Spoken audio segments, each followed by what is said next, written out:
आणि महत्त्वाची बातमी आहे, कल्याणमध्ये उल्हास नदीची पाण्याची पातळी आता ओलांडलेली आहे। कल्याणच्या दुर्गाडीमधील गणेश घाटाजवळ पाणी पातळी मोठ्या प्रमाणात वाढली आहे। तर कल्याणमध्ये उल्हास नदीची ही पाणी पातळी आपण पाहतोय। या ठिकाणी उल्हास नदीने आता इशारा पातळी ओलांडलेली आहे। गणेश घाटाजवळील पाणी पातळी या दृश्यांमधून आपण पाहू शकतोय।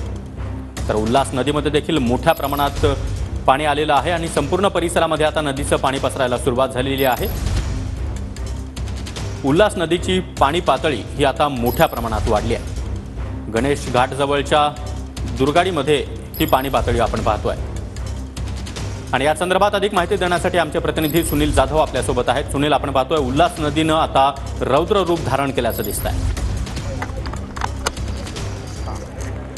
अगदी बरोबर आहे, आपण पाहू शकतो मी सध्या उभा आहे कल्याणच्या दुर्गाडी खाडीवरती आणि आपण पाहू शकतो की उल्हास नदी जी आहे तिची पाण्याची पातळी जी आहे ती धोकादायक पातळी पार केल्यानंतर या ठिकाणी रायते पूल असेल, टिटवाळ्याच्या अनेक खाड्या असतील किंवा कल्याणची ही दुर्गाडी खाडी असेल, ही क्षमतेपेक्षा जास्त पाणी आल्याने या ठिकाणी याची पातळी वाढलेली आणि पालिका प्रशासनाकडनं खाडीच्या किनाऱ्यावर व त्याचबरोबर नदी किनाऱ्यावर असलेल्या अनेक गावकऱ्यांना व अनेक गावातील गावकऱ्यांना, शेतकऱ्यांना सतर्कतेचा इशारा देत त्यांना सुरक्षित ठिकाणी हलवण्यात आलेले आहेत। कल्याणच्या दुर्गाडी परिसरामध्ये पण रेती बंदर वगैरे परिसर जो आहे त्या ठिकाणी पण पाणी वाढण्याची वाढत चालले असून या ठिकाणी आपण पाहू शकतो की त्यांनाही सुरक्षित ठिकाणी हलवण्याचे आदेश जे आहेत ते महानगरपालिकेकडनं दिले गेले आहेत। एकंदरीत पाहायला गेलं तर महानगरपालिकेचे कर्मचारी असतील किंवा अग्निशामक दलाचे कर्मचारी असतील, स्थानिक गावकरी असतील,